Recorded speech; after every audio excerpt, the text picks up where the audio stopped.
Hello Ninjas, welcome back. This video is a combination of both my Black Ops 3 Zombies review and my Black Ops 3 multiplayer review. The link to the individual videos will be down in the description. I'll be adding an extra part at the end of the video where I'll talk about free run in Dabs Arcade. No, I'll not be talking about Campaign Nightmare because the campaign in this game sucks ass and no one wants to hear me complain about it for 10 straight minutes. And Nightmare mode is just campaign but zombies. Alrighty, now enjoy the video. The timestamps will be in the description. I'm going to be beginning with the multiplayer first and then the zombies. And then I'll have one more timestamp for the bonus parts. Okay. Deuces. We've talked about how zombies improved upon its predecessors, but how did the multiplayer improve upon the previous installments? Set in a future world, we were given a multiplayer that is similar to Advanced Warfare mechanics, with the thrust jumping even having new additions like specials and the wall running. Even adding new multiplayer modes like Safeguard, Uplink, and Fracture. Treyarch did everything improving upon the last, from the usual boots on the ground like we've always been served for many years. With these new additions, the community needed to adapt to a new environment, giving new opportunities to play what was originally a normal shooter game, now having an immersive experience with loads of new varieties at hand. Whether that was the special, the DLC weapons, the maps, the wall running, it had it all to become one of the most enjoyable COD multiplayers in all of Call of Duty. Hello Ninjas, welcome back. Today we continue our Black Ops 3 review with the multiplayer aspect of the game. In this review, we'll be going over the maps, the weapons, DLC weapons, the gacha system, the specials, new modes, and the gameplay, and a few other things I've also added throughout the script. I do not want people to think this is just a video about why it is the best multiplayer. I want this video to explain how joyful this multiplayer is and how polar opposite it is towards the usual boots on the ground we are catered to. That's what makes it real fun. The arcadic feel it provides. There's lots of reviews, so let's just slide through the water park as we dive deep into the splash-tastic that is Black Ops 3 multiplayer. To start, let's show what they added to the core gameplay mechanics. Unlike the usual boots on the ground we've seen in the past, it gives a similar feel to Advanced Warfare. Thrust jumping is now available, giving you new ways to counterattack your opponents and reach areas you would have not been able to reach prior. We also provide the ability to wall ride and wall jump. With the use of the thrust jump, with the wall riding mechanics, this gives us a new combo to surprise your opponents in the air. So you use your sneak attack from behind or right at your face. An example of this would be on the map Infection at the church.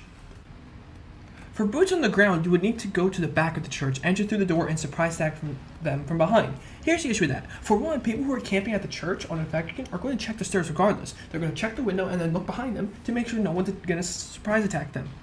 So if you enter through while they're looking at you, you might win that gunfight. And two, you don't have the high ground. They own the high ground. What you can do instead is with the use of the thrust jump, you can enter through the church window, surprise attack the player at the top who's camping, then check the stairs to the opponents as I did here. Another example of using this is on Exodus with the window to the upper half. In this case, I jumped onto the center block and then jumped into the window to surprise attack the enemy. Now this does also work with wall running. A quick example is Nuketown. On the far right of the center, there is a wall running sequence that you can use to attack from above, which is what this person did to me. I was shooting at an opponent, and another opponent used the opportunity to attack from the skies. With the newest additions, thrust jump, wall running, and wall riding, it gave us an opportunity to play a game in a whole different way than just running around with a weapon and shooting at people we see. Instead, we can use thrust jumping and wall jumping to attack from above and surprise them out of nowhere. We all know the main game modes that I've always added to each new game of COD. Domination, Team Deathmatch, Free-for-all, so I won't be covering those since we all know how those work. I don't need to explain it. Treyarch did include 3 new game modes to play. Yes, I also understand they included feature modes such as Blackout Gun Game, Sticks and Stones, Ground War, etc. But I'm not going to explain those because, like I said, their feature modes are only once a week. We don't need to go over short-term game modes. We're talking about long-term game modes here. We're talking about Safeguard, Fracture, and Uplink. Now, just like the Garden Warfare video, there was really anybody playing these modes, so you'll have to see me beat up some bots to show off the gameplay of these modes. I do apologize. The first one as mentioned was Safeguard. There are 2 teams. One team is escorting the robot, the other team defends the rally point. The escorting team needs to escort the robot to the rally point on the other side of the map. Orange goes to blue, blue goes to orange. To move the robot, one player must be near the robot in order for it to move. You get 5 minutes to escort it. Once you reach the rally point, then the defending team must match it. If they do that, then they will force overtime. If they don't, you win, vice versa. The defending team can disable the robot for a short time. The robot has a set health. As you shoot it, its health will lower and lower. Once it's disabled, the escorting team can no longer move it for a short amount of time. And the defending team can keep doing this over and over. Essentially, it's just you're camping the robot over and over, and even if someone's camping the robot, the person can still move it as long as someone's in the vicinity of the area. The longer it takes for the escorting team to get to the robot, to the rally point, the more time the other team will get to win the game. If the escort team does not reach the rally point with the robot, all they would have to do is reach the rally point to win. Obviously, that's for the other team. If it happens to go to overtime, then you each take a turn on both sides. Whoever reaches the rally point the fastest wins. Now, if I'm not mistaken, the fastest time I've ever seen people get it is 19 seconds on Nuketown, since it is the smallest map. I think 19 seconds is fastest. I'm not 100% sure.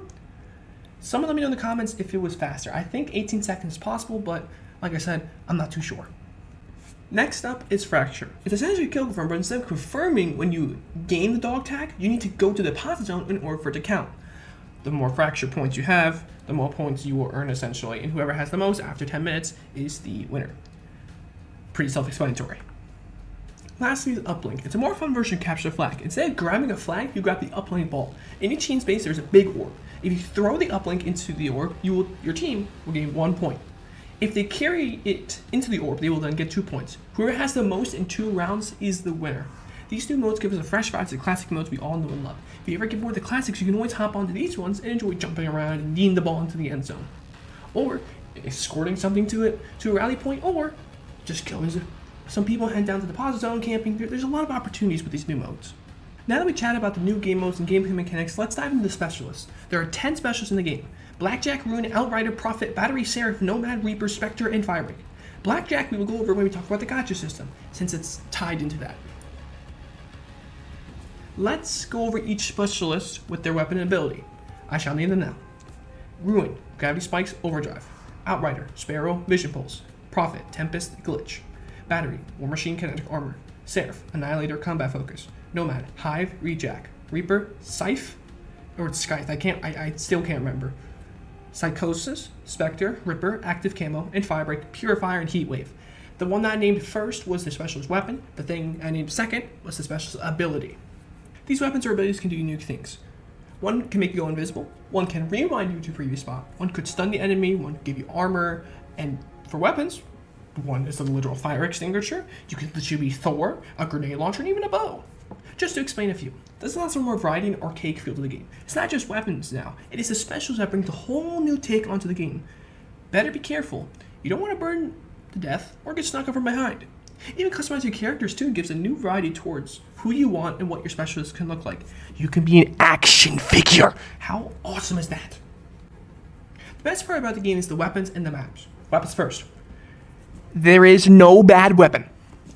Literally, you can use any weapon and it'll be perfectly fine. There is no bad SMG, no bad shotgun, no bad LMG, no sniper, or no AR. All of them have their own style to cater to each and every player, each having attachments ranging from better damage, a silencer, better damage, penetration, longer range, you name it. It helps give variety towards the weapon classes. Worried that your LMG reload's too slow? Use speed. No, I'm just not kidding. This is not zombies. Use fast mags. Need more ammo on your snipers or SMGs? Use extended mags. Need longer range on snipers or shotguns? Use a long barrel. And how many levels do you need to unlock it all? Only 18. It ain't so bad. Whereas newer CODs, you would have to get 100 levels just to get 55 attachments. Like, what? No, keep it simple. Keep it simple. Keep it to 14 attachments. Keep it to this much and 18 levels is very simple. Not to mention the camo grinding is only 14 camos. Chain grinding isn't going to be any difficult. Dark matter is gorgeous. I wish if I had to show it y'all, but I don't. Diamond camo is, it's not so bad. It's okay, but gold is sweet. I will say that. I'll mention about DLC weapons when we head over to the gacha system. Before we talk about maps, let's briefly talk about the wildcards and the score streaks. Wildcards help improve your gameplay. Some could be picking up ammo off the ground of dead bodies, starting with 200 points, which is score streaks, having an indicator when an enemy is nearby. Variety, very important. As for score streaks, some new ones are added. Wraps, which is literally rolling bombs, or think of them as like the freaking meatballs in Shadows of Evil. Mothership, which is you controlling a gunship. GI unit being a robot, which kills. You know, not wrong. Wraith being a damn near toughie to kill that kills anyone that is within sights. And a Cerberus, which is a robot you can control. You can also do this with the talent if you'd like to, though the talent is pretty bad, so I wouldn't suggest it. I prefer the games where you get score streaks over time instead of needing a kill streak, like Cold War, for example, how you get the score over time. But I also don't mind the old system where you need to get multiple kills in a row just to get the wraps, for example. I think you need like 14 kills in a row just to get. I also don't mind that either. My go-to set for this game was HCXD, Care Package, and the wraps, in case you guys were wondering. Alright, now into the maps. DLC maps are gorgeous. The maps are designed for you to use a thrust jumping and wall riding. Maps like Breach, Fringe, Redwood, Combine, Skyjack, and plenty more have wall riding spots to get you across the map. I refuse to believe you do not have an air fight on Combine. Now, you'd just be lying if you were just saying that, which is incorrect. The map designs are fantastic too. Redwood has a wall riding under the Rocky Mountain. You can thrust jump from tree to tree. At the back end of the map, Fringe has the wall riding in the small corridor section on the far right, so it'll give you that castle theme similar to Grog Crovey. Rupture, where you can fight on robots. Micro, which to me is the best DLC map to ever come out of any COD game. You are fighting on a picnic, on a grill. Not to mention the skyboxes are wonderful. One of the maps, Gauntlet, has 3 unique sets of areas that have the skyboxes change. One is winter, one is jungle, and the other one's the rainy city streets. The Citadel, Skyjacked, Micro, Rupture, Outlaw, the skyboxes are great as well, since the time of day changes too, which is extremely important to the maps. Each map is meticulously designed to fit the core gameplay and feel immersive. Each have their own secret spots and routes to get to places that you would not be expecting to get there in the first place. The final thing you need to go over is the one ick people have with this multiplayer: the gacha system. As you play, you gain these crypto keys. These can be used to purchase common or rare supply drop. These gives you cosmetics, emotes, and the DLC weapons, as well as DLC melees. The cosmetics can range from a head or body. For example, there's a hive outfit, each one that looked like a beehive.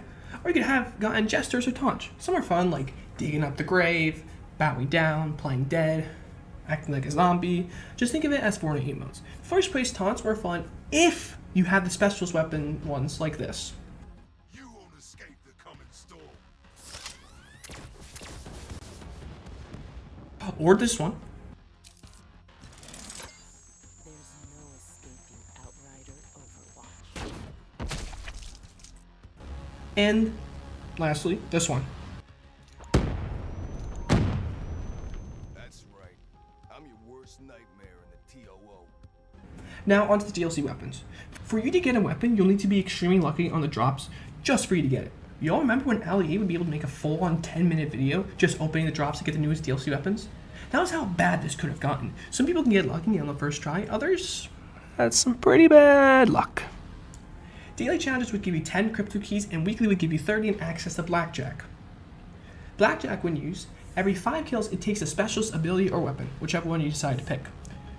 And essentially, you get to use it. You can flip it too if you'd like. So for example, let's say if you have the Firebreaker's Purifier, you can flip it to become the Hive, for example, as I showed it right here. You only get 60 minutes to play, so use it wisely. Oh, the DLC weapons were weapons from previous games like the RPK, DBSR 50, Peacemaker, PBSH, Olympia, which is extremely broken, M16, and even new ones like the R70 Ajax, the Banshee, and the Rift 9. And yes, don't worry, I'll not forget about the most broken weapon in the game, the XMC. Who allowed that weapon to exist again? Oh yeah, the devs! Totally forgot about that. And yes, there's a weapon that is shooting nails. As for the melees, you can get the crowbar, the brass knuckles, the bat, a carver, an axe, just to name a few.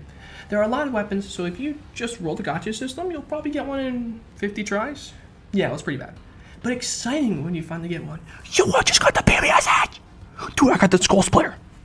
Good times. Good times. Quick little bonus section before we conclude here. The custom game sets were awesome. First off, you can have up to 17 each class, which means max attachments on a weapon, 3 wildcards, and you have lethals and tacticals. It's usually 10 in a match, so this helped out a lot, especially playing like custom games, for example, Window Wars, Melee's Only, Infected, Gun Game, etc.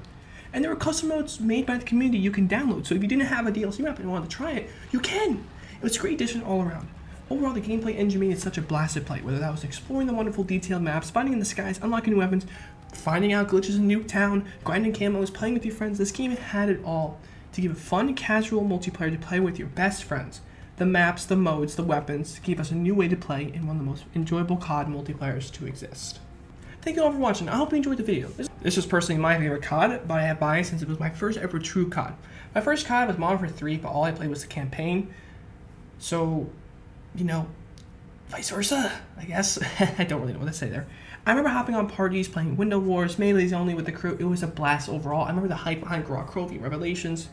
Let me know in the comments what your thoughts on this COD multiplayer. Was it good? Was it bad? Was it enjoyable? Next week, I will be combining the zombies video I made about this game and the multiplayer I made about this game. It's just essentially just a quick, non-edited video. I just combining both of those.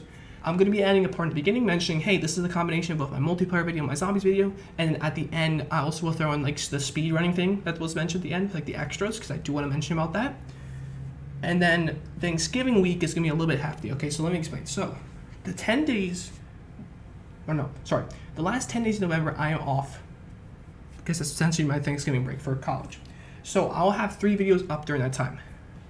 After I do the combination video of these two, I will then do the Hazbin Hotel Season 2 review. Yes, I'm a Hazbin Hotel fan. Leave me alone. I can enjoy whatever show I want, okay? So I'll have that uploaded, which is actually 2 days right after the finale comes out. So I'm going to have to make that quick. Then on November 24th, I will then have a Tangled movie review that I will finally be doing. Yes, I'm going to finally actually upload it. I'm not going to actually get freaking copyright blocked from it. I actually know how to do it this time. And then on the 28th, I will do a Lego City Undercover game review. Yes, I know, I've done it in the past, but that's because it was really bad, and it was essentially just me talking to myself with using instead of having a full-on script about it. And I feel like, for my favorite Lego game, it deserves to have a full-fledged review on it. So those are the 3 videos that'll be coming out for the rest of November, and then once we get to that, I'll then explain what's going on in December. So, as always, make sure you like, subscribe, share this video with your friends, and subscribe to me and enjoy my videos. Hit the little bell so you get notified for when I go live. Thank you again for watching. I'll see you all next Friday.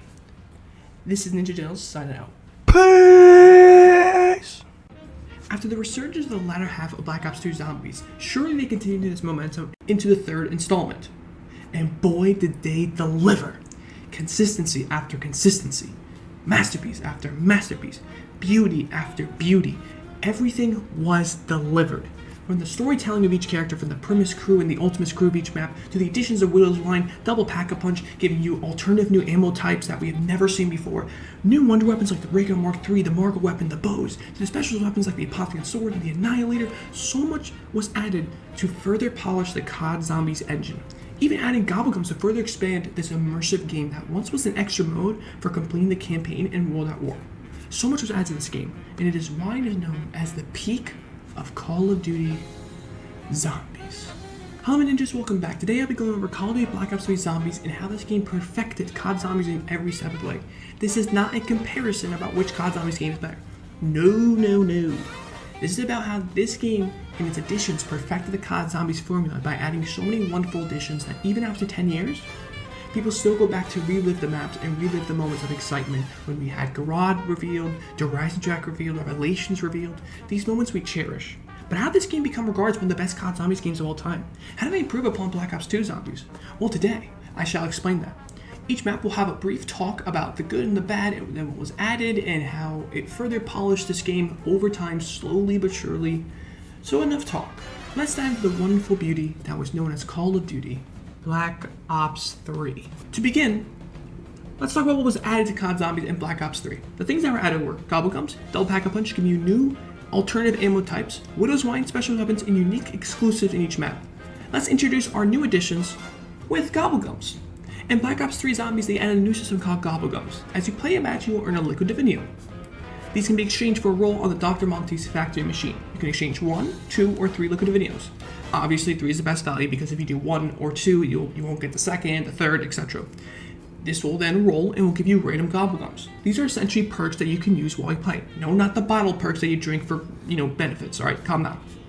This can range from dropping a power-up on the map like Carpenter and Nuke double points. It can also do other unique things such as increase the amount of power-ups that spawn during the round, preventing the box to move, everything being free for 60 seconds, a self-revive, a team revive, everything, and even giving you all the perks in a match.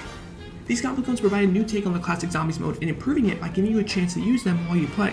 Since you're able to bring 5 Gobblegums of your choice, it helped a lot since you can use them to help aid in doing the Easter egg. So for example, you can use Idolize, which Zombies ignores all players, while you do the Simon Says step in Horizon Track, or use Fatal Contraption for the Gold Rod boss fight, or heck, even use it for opening doors or speed through the round to reach round 100 quicker. These Gobblegums gave new ways to play the game. While yes, some of them are overpowered, near death, shopping free, they allowed to help aid in the Easter eggs and reach round 100 in a faster way than Black Ops 2 and Black Ops 1 and Call of Duty Zombies World at War, excluding Shinanuma, of course.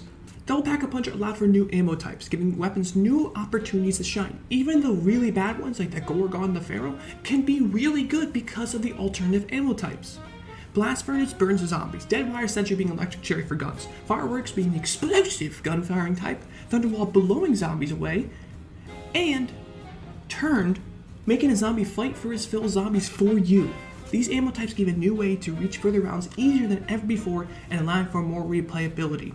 You could put Thunderwall into an LMG, or heck, have a shotgun, have Blast Furnace. This gives it more variety in such a simple game mode.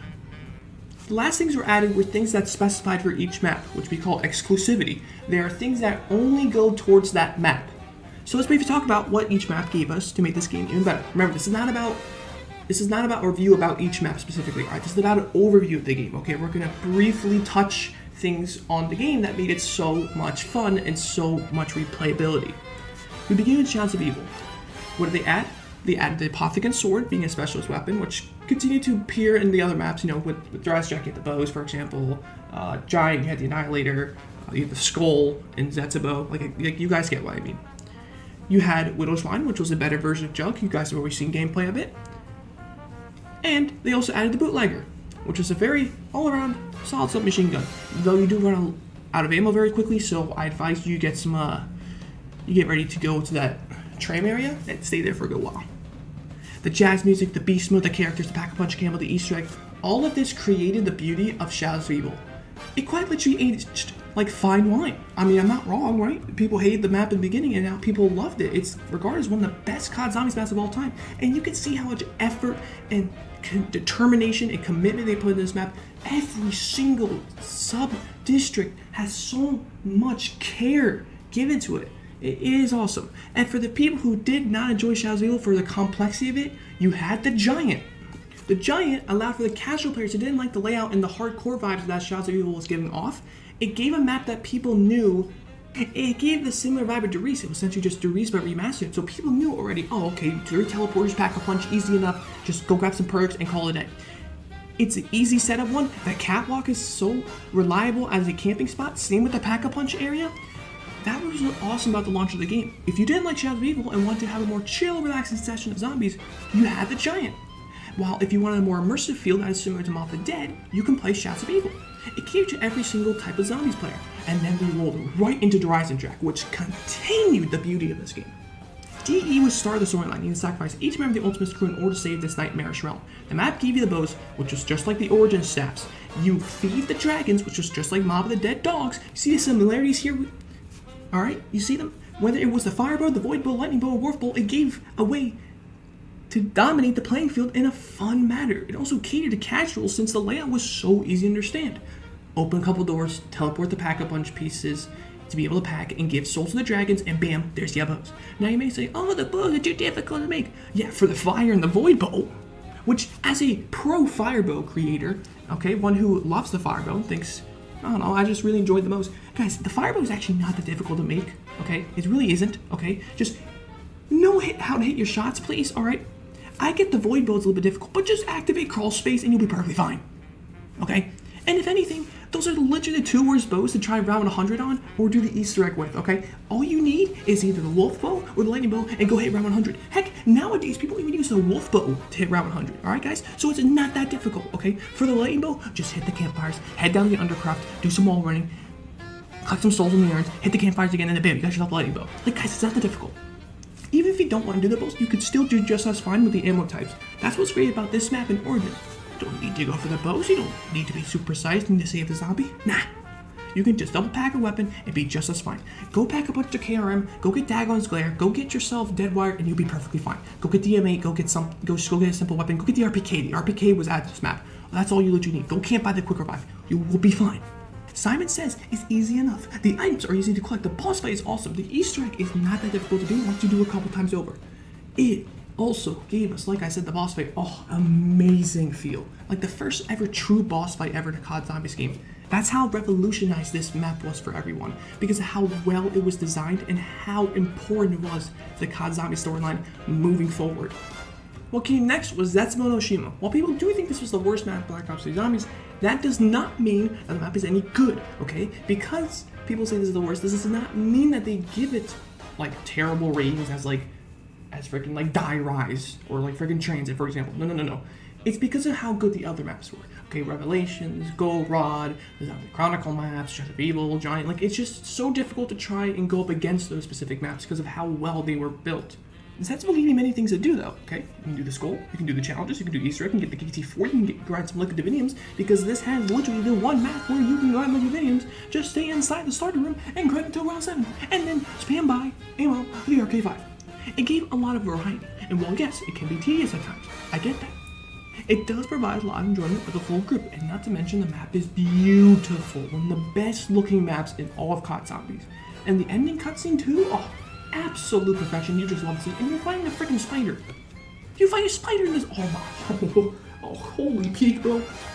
They continue this momentum with the third map, Go Ride Kroby. Regardless of one of the best COD Zombies maps of all time, the boss fight with the dragon was incredible. The layout was simple to understand. The mini boss, the mangler, the Easter egg, the end cutscene, the new weapons before, Mark III, just so many fun things to do in this map. And the shield too, best looking shield, hands down. The fire screen, bro, oh, what a play.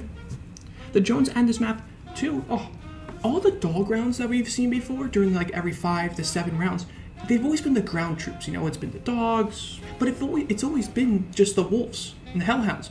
So to see something new for those every 5 to 7 rounds, like the drones, like I said, it's a nice little added touch, you know, it's something new, something different we've seen from before, okay? And also, they're pretty tanky, okay? They do a lot of damage, all right?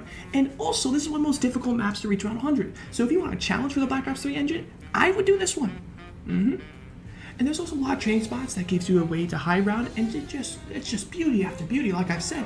And the PPSH 2 added, oh, you'll love to see it, chat. And to end it off, we got Revelations, a huge love letter to this COD Zombies community. Thundergun, Mark Weapon, which can now be upgraded, Origins, Monadid, Alzhag, Kino, Derise, Nacht, Verrucht, all being a part of this map, giving us a nostalgia feel that this is it. This is the end of COD Zombie storyline. Unfortunately, it wasn't once Black Ops 4 came out. You know, that's just kind of sad. But it gave us so much to explore. It had a good old trip down memory lane. But people didn't like it because it was just fan service, and people expected a vastly more bigger map with the war between the Apothicons and the Keepers. Like, we expected this big map with the battlefield and what was about the Great War that we've learned from the storyline. But we got this? Yeah, and a letdown. And not to mention the ending was... Like, okay, they got sent to an alternative universe and now have staffs, like, it was odd. Like, people expected way more better than that. But nonetheless, people were so happy about this map, and people still enjoy going back because of, you know, the fan service it was given, you know, and just overall, it's just a really easy map to round 100 on. The Easter egg is overall enjoyable to do, and it's just a great map to just hang out with friends and just have a good time. Like the little, like the drawing Easter egg with the chalk where you get the M1927 wall buy. Oh, that's awesome. I love that. There's still plenty of stuff to do in this map, and they give you a lot of options and a lot of freedom with this, and as mentioned, they bring back a lot of good things as well. It's just a good way to just relive back the good old days of, you know, the hype of Black Ops 1, Black Ops 2 zombies, you know, and overall it captivated all of this enjoyment that we've had of the Black Ops 3 engine and earlier. It was really awesome to see like a love letter that said, hey, we care about you, and we enjoy that you appreciate us for what we've created this mode into, so take it all. You might think this was the end, right? This was the very last DLC made it. But there was rumors of a DLC 5 and it being strictly towards zombies. And bam! 8 maps, all in the Black Ops 3 engine. Nocturne, Shino, Numa, Verrucht, Kino, Ascension, Moon, Shank, and Origins. These maps now had the Gobblegums. They were on the Black Ops 3 engine, and the new weapons giving it more variety than previously. It was like a fever dream. We never thought that would happen, but it actually did. And it even made the high rounds so much more easier. You'll love to see it. From the jazzy tunes of Shouts of Evil to the simplicity of the Giant, the beauty of DE, the mystery of Zetsubou, the astonishing of Garand, and the culmination of it all, Revelations, and even the masterpiece that was the Zombie Chronicles, this game gave it everything it got to ensure the Zombies fanbase had love and it was appreciative.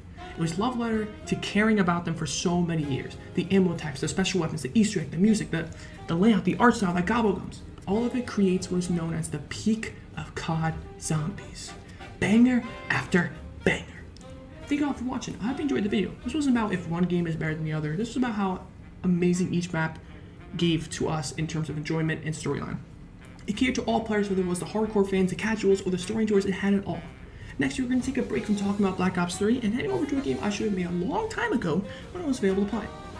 And since it is Halloween, I figured it's better to release it now than later. And that is Friday the 13th, the game. And how I talk about how perfect of a game it was and how it sounds perfectly portrayed, the spook factor of it, alright, how the ambience factor made this such a scary game. As always, make sure you like, subscribe, share this video to your friends, subscribe to me and enjoy my videos. Hit that little bell so you get notified for when I upload. And thank you again for watching. This is Ninja signing out. Peace! Now that you heard me talk about multiplayer and zombies, so let's briefly go over the bonus modes that were added to this game. We begin with free run. Free run is essentially just a speedrun course, a course where you try to beat overall time. You can also use this to improve your thrust jumping, your sliding, overall your gameplay mechanics that you see in the multiplayer. There are 4 courses and each one is more difficult than the last. What I enjoy about this is that it's a nice break from the chaoticness of the other modes. If you want something to ease your mind, you can come here and try and beat your score. Or, let's say if your friend had to go eat dinner and you have to wait like 10 minutes, then you could just play this and try and beat your score. And also, it's a nice little competition. You know, you could play with your friends, be like, hey, I got this score, I want you to go beat it. It's just a nice relaxation, basically. The last bonus mode is Dab's Arcade. Dab's Arcade is essentially just a top-down shooter version of zombies. Zombies spawn, you kill them. However, this is more of an arcade version because power-ups drops, such as death machines, war machines, ray guns, black cells, a freaking sword that circles around you, electrical balls.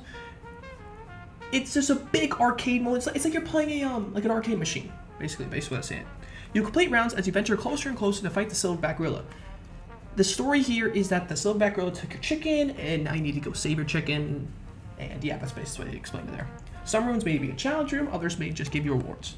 This is nice if you need a break from the zombies mode since there's a lot of strategy to it. The thing about zombies in Black Ops 3 is that there's so much stuff you have to do, and specifically, and there's a lot of stuff going on. So what they offer you with this is, hey, take this mode as a way to just relax. Okay, I know you've been stressed out with all the Easter eggs and stuff. Just go ahead, shoot around. You know, there's no real strategy to it. You just gotta shoot the buttons, and that's it. And yes, you can play first person. You gotta find that wild card that has the king. All right, it is possible. And as I said, you just grab a room and you go. While the bonus modes aren't that used by the average player, it does provide something to do if you are not in the mood for zombies and multiplayer. And yes, the Dab's Arcade is up to 4 players, so have at it. Thank you all for watching. I hope you enjoyed the video. Next week, I'll be doing a Season 2 review of Hazbin, followed by a Tangled movie review on the 24th, and on the 28th, I'll have a LEGO City Undercover game review. I need more time to work on those videos, so I do apologize if this wasn't the best quality of videos. I essentially just combined both two because I just need myself more time to work on those videos. But I promise you all, it will be a banger. As always, make sure you like, subscribe, share this video to your friends, and subscribe to me to my videos. Hit the little bell so you can know when I upload. Thank you again for watching. This is Ninja signing out. Peace!